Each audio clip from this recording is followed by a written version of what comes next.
How can you know if a person in your life is leading you toward wisdom or foolishness? Here's one way. But to those who are the called, both Jews and Greeks, Christ is, listen to this, the power of God and the wisdom of God. So the person who believes that Christ is the epitome of wisdom, who wants to know what Christ thinks about whatever, who wants to talk to Christ about life, who wants to lead you to pursue Christ in life because Christ is the epitome of wisdom, that person is wise.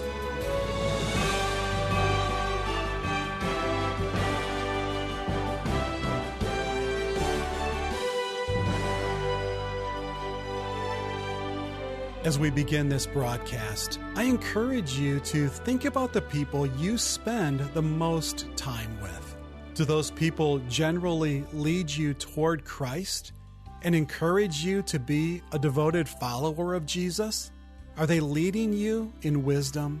Or do the people you spend time with tend to lead you toward man's version of wisdom and ultimately toward foolishness? As parents, we're careful about who our children hang out with because we know that the company we keep influences us. We're going to look at the company we keep today here on Wisdom for the Heart with Stephen Davey. We're in a series on wisdom called The Quest for Hidden Treasure. This lesson is called Birds of a Feather. Every year, Beloit College in Wisconsin publishes a list that you may have heard of. It's the Beloit College Mindset List. And they reveal the cultural background that students are coming from as they begin their freshman year in college. I went online to their website and copied down a number of interesting entries that have created, in part, the mindset of those born in and around 1990. For these students, Fox has always been a major network. HD TVs have always been available. The World Wide Web has always existed. They have always been able to watch war live on television. The Soviet Union never existed. They have only known two presidents. They learned about JFK and Malcolm X from movies. Disneyland has always been in Asia and Europe. Beach volleyball has always been a recognized sport. Walmart has always been bigger than Sears. Food packaging has always included nutritional labeling. They have grown up drinking water from plastic bottles. They have never rolled down a car window. While their older brothers and sisters never used a typewriter, they have never seen one. At a mall or store, a coffee has always taken longer to make than a milkshake. Dilbert has always been ridiculing the workplace, and Al Gore has always been running for office. Without a doubt, the influence of culture is certainly profound. But it isn't our culture that's any problem, is it? It's whatever we allow from our culture to influence our thinking and condition our hearts that becomes the issue. That's why the scripture never tells the believer, now that you're saved, abandon your culture and go live in the woods. Never does. The believer has been challenged to reach his culture with the gospel, while at the same time resisting the undertow of its pull towards sin, to avoid certain aspects of culture, to be careful who you run with, because who you run with ultimately runs you. Who you give an ear to ultimately has you by the ear.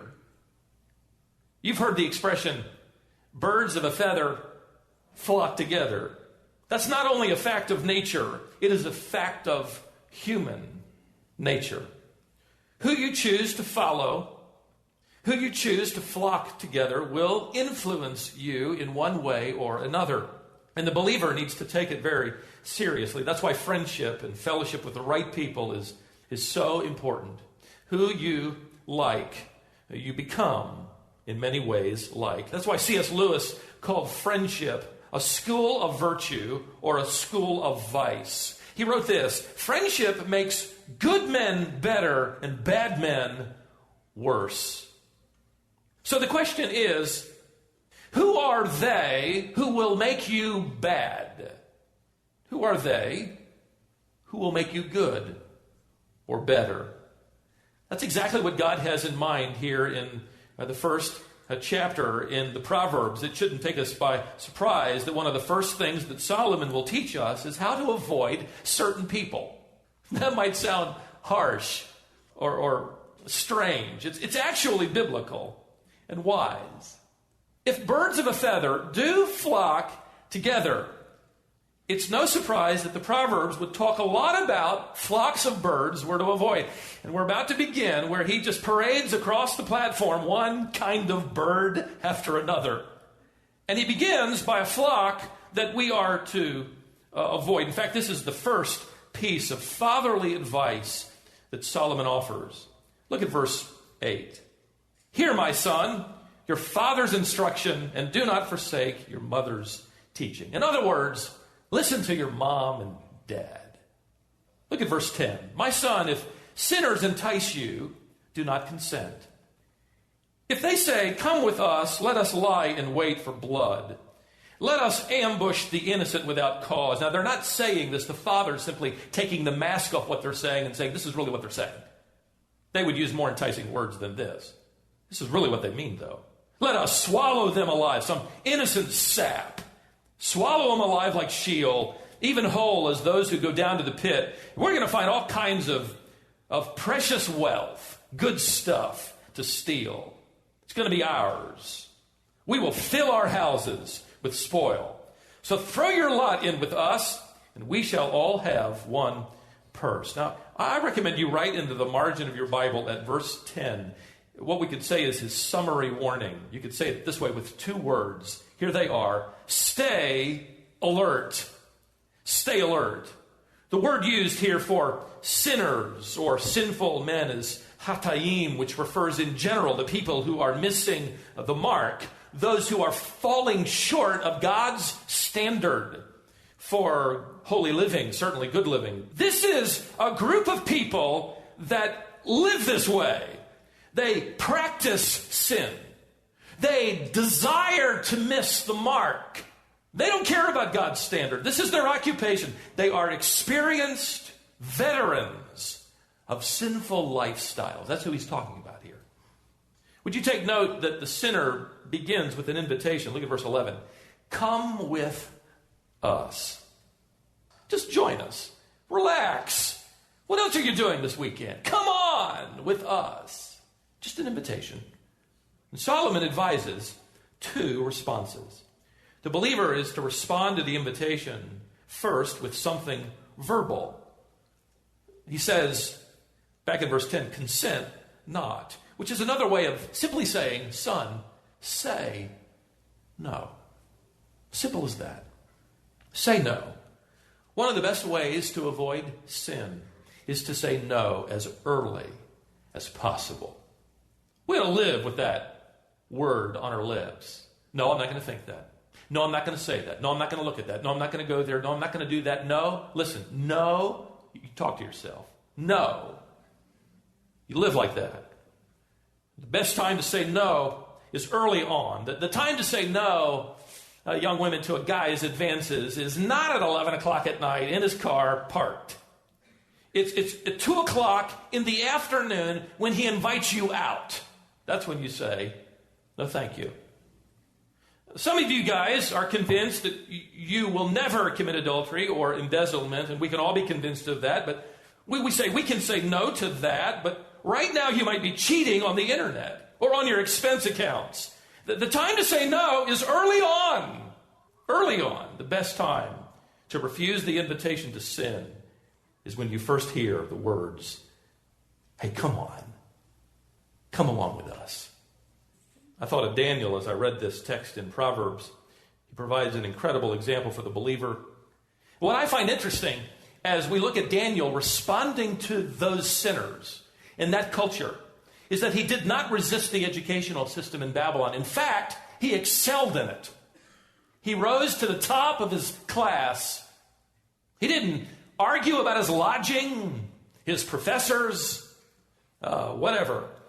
What he did refuse to go along with was the one thing about this cultural shift that would have required Daniel to sin. That's where he drew the line. He refused to what? Eat the king's meat and drink the king's wine. Daniel chapter 1, verse 8. Why? Because we're told that he made up his mind that he would not defile himself. He wouldn't sin. So Daniel went along with everything except this one thing which would have made him sin. And he made it very clear, no, this will cause me to become defiled and sin against my God. His verbal response was gracious, but it was firm. Solomon writes, son, when you are enticed to go along, graciously, firmly, say no. I personally believe that one little word will save us from a life of regret. The first response of the believer in verse 10 is verbal. The second response of the believer is physical. If you wrote the words stay alert beside verse 10, you could write into the margin of your Bible by verse 15 the words stay away. Stay alert and stay away. Look at verse 15. My son, do not walk in the way with them. Keep your feet from their path. Why? Their feet are running to evil, and they hasten to shed blood. It's useless to spread the baited net inside of the bird, but they lie in wait for their own blood, and they ambush their own lives. You notice here how the father is advising the son to consider the end of the sinner's path. Yes, they have friends. They're not alone. They got plenty of cash, exciting times, things to do. But just look at their end. It's calamity. It's futility. It's emptiness and loss. Stay alert. Stay away. Now, someone in here is sure to think, as I did, now, didn't Jesus Christ make friends with sinners? Wasn't he condemned for eating and drinking with tax collectors and sinners? Yes, Matthew chapter 11, verse 19 lays it out for us. True enough. But Jesus Christ had a purpose. He wasn't eating with tax collectors because he was lonely. He wasn't eating with sinners because he wanted something to do over the weekend. He wasn't eating with wayward men and women so he could have some friends and have some activity to do. No, he wasn't mingling with them so they could influence him, but so that he could influence them. Not because he needed them, but because they needed him. He had come to seek and to save those who were lost. He wasn't there to entertain them. He was there to redeem them. See, he was mission-minded as he walked through his culture. We need to think of friendships or influences in our lives with the idea of three circles. Think of three circles surrounding you. The widest circle is out here. There's one nearer to you, and then there's one closest to you. The furthest circle out is passive acquaintances. These are the kids in your science class, or the ones who ride the bus home with you. These are the people who work in the cubicles next to you. You share the same water fountain and elevator. You know the name of that receptionist. You know who these people are, but that's really about all there is to it. And they only really know who you are. The next circle, closest, we could move from passive acquaintance to casual friendship. These are the guys that you play on the soccer team with. And you not only sit with them on the bus, but you share the same bench. And you enjoy talking with them on the way to the game. These are the people that you serve in the boardroom with, and as you hammer out the plans. These are the neighbors that you chat with, or maybe invite over for hamburgers on Saturday afternoon. These are the people you talk with in the hallway. You pile into the car to go grab lunch. These are the guys or girls in your dorm room or on your task force. They are more than passive acquaintances. They're in your world. You get to know these people pretty well. These are the people you strike up meaningful conversation with about Jesus Christ when you get the opportunity. These are the people on your prayer list. You're not with them so that they can influence you. You intend to influence them. These are not passive acquaintances. These are casual friendships. People that God has placed in your world to influence that no one else will ever reach. They are placed in your life by God so that you can influence them, not the other way around. That's the third circle. That's the closest one to you. That is reserved for close companions. These are the people that are in your life that you share life with. You've chosen to allow them as counselors and confidants. If you're fortunate, you have one or two or three. You normally choose these people with care. These are people you have given the right to influence your heart and your direction in life. These are people that you'll ask, what do you think I ought to do about this? From passive acquaintance, no personal connection really, to casual friendship, personal connection, but you intend to influence them for Christ, to close companionship, these are the ones you have given the right of persuasion and influence. You have allowed them to develop in you a mindset, how to look at life. This is your flock of birds. This is who you fly with. Let me say this, for the believer, no one who is without Jesus Christ should ever gain access to this inner circle. This is what you guard. You are to guard your heart, for out of it flow the issues of life. Proverbs 4:23. Thorns and snares are in the way of the perverse, but he who guards himself will be far from them. Proverbs 22, verse 5. This is where you make sure that discretion guards you and understanding watches over you. Proverbs chapter 2, verse 11. Listen, this relates to who you date. This relates to who you seek for counsel. If you are dating an unbeliever, or even a believer who has no regard for the things of Christ, there's no such thing as evangelistic dating, by the way, okay? If you have, as an older adult, allowed into your life a counselor, a psychologist, a therapist, a confidant at work who does not know Jesus Christ, they have no right to get inside that inner circle where they can influence your mindset because they may very well lead you astray. Perhaps the best thing you could do for your spiritual walk is start avoiding certain people. Graciously move someone from the inner circle to the outer circle. Solomon wrote in Proverbs 13:20, he who walks with wise men will be what? Wise. But the companion of fools will suffer harm. Now remember, in the Bible, the word fool has nothing to do with IQ. A fool throughout Scripture is someone who has said in his heart, there is no whom? There is no God. That is, they live as if there is no spiritual authority in heaven and no biblical authority on earth. So Solomon is saying, someone who allows a fool to infiltrate that inner circle will suffer harm. You let someone in who has a close and intimate friendship with the Lord, and you will be wise. Someone who does not care about the authority of God in heaven and the written authority of God on earth will lead you. You are merely inviting ruin. And one of the challenges is not to be fooled by a fool. A companion of fools will suffer harm. Bruce Waltke, a Hebrew scholar, defined these Hebrew words, a companion of fools, listen to this, as someone who allows this kind of individual to excite their interests, fix their habits, form their resolutions. You let someone who has no authority in heaven or on earth do that for you, he says you will suffer harm.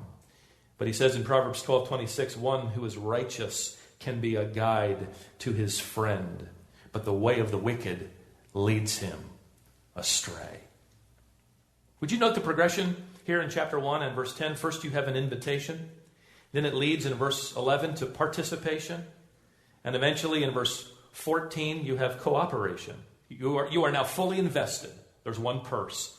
You have invitation, participation, cooperation or collaboration. Where in here is the hardest place to say no to cut ties. Certainly in here at Cooperation, I mean, you're invested now. You're deeply involved. You have perhaps money on the line, fully invested.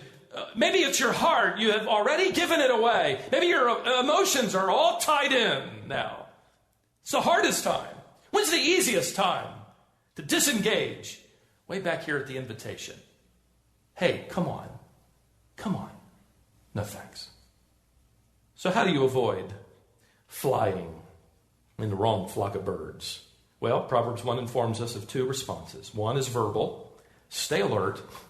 The second is physical, stay away. With your verbal response, you resist enticement. With your physical response, you refuse entanglement. Be prepared to do both. Well, the question remains as we wrap this study up, how do you spot the wise flock of birds? Well, two key characteristics about wise birds of a feather. I'll go outside the text to give you these two characteristics. Number one, they believe in the crucified and resurrected Christ. Paul wrote to the Corinthians in chapter 1, verse 23, but we preach Christ crucified. To Jews, a stumbling block, and the Gentiles, foolishness. But to those who are the called, both Jews and Greeks, Christ is, listen to this, the power of God and the wisdom of God. So the person who believes that Christ is the epitome of wisdom, who wants to know what Christ thinks about whatever, who wants to talk to Christ about life, who wants to lead you to pursue Christ in life because Christ is the epitome of wisdom, that person is wise. Fly with a bird like that. Number two, they not only believe in the living Christ, they base their lifestyle on the word of Christ. In Matthew chapter 7, verse 24, Jesus Christ said, therefore, everyone who hears these words of mine and acts upon them may be compared to a wise man who built his house on the what? On the rock. The person who says to you, I think you're taking the Bible a little too seriously, is not wise. The person who takes the words of Christ seriously as his or her mandate for living, the person who says, hey, I've got to know what Christ said, he is wise. So Solomon says to his son here at the outset of godly wisdom, son, I want you to look all the way down the path. Verse 18, you need to understand, they think they've got life figured out, but they're ruining their own lives. They're ambushing their own future. It's interesting to me. First piece of advice is how to avoid the wrong people. It's not harsh. It is helpful and wise. In 1942, Boston College's football team had the best record in their division. The year was coming to a close, and they had planned their homecoming game. It was planned against Holy Cross. And Holy Cross had only won 4 games that year. That's the kind of team you want to play for homecoming, right? However, that particular night as they played them, everything Holy Cross did was right, and everything Boston College did failed. At the end of the game, the score was an embarrassing 55-12. It was so embarrassing that the Boston College team slithered back to their dorm rooms and they canceled their big homecoming party. They didn't want to show their faces. In fact, they were fairly convinced that they would wake up the next morning to the headlines, Boston College creamed by Holy Cross or something like that. However, the next morning, the local newspapers didn't even cover the game. Instead, I have read about this, the front page story was about a fire that had broken out in the Coconut Grove Country Club. And by the way, that fire remains in American history as one of the top 5 fires in terms of fatalities. Over 400 people died that night. To those reading the article, it might have just been one more catastrophe as it was carried around the country. But to every player and every coach and every friend of Boston College's football team, it meant everything. See, their homecoming celebration had been planned to take place at the Coconut Grove Country Club. Couldn't help but think their embarrassment, their loss, their emotional pain had saved their lives. Solomon will later write in chapter 4, do not enter the path of the wicked and do not proceed in the way of evil men. Avoid them. Do not pass by them. Turn away from them and move on.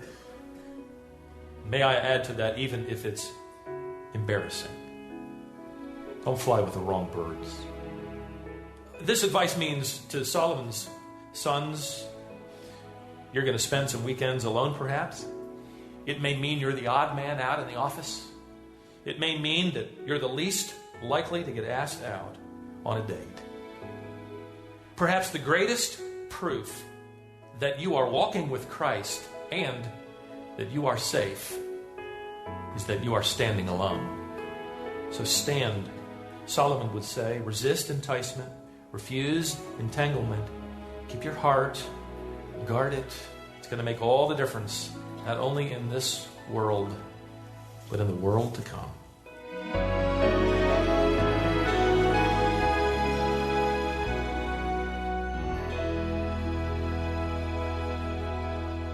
If you're blessed with people in your life who encourage you to walk wisely, thank God for those friends.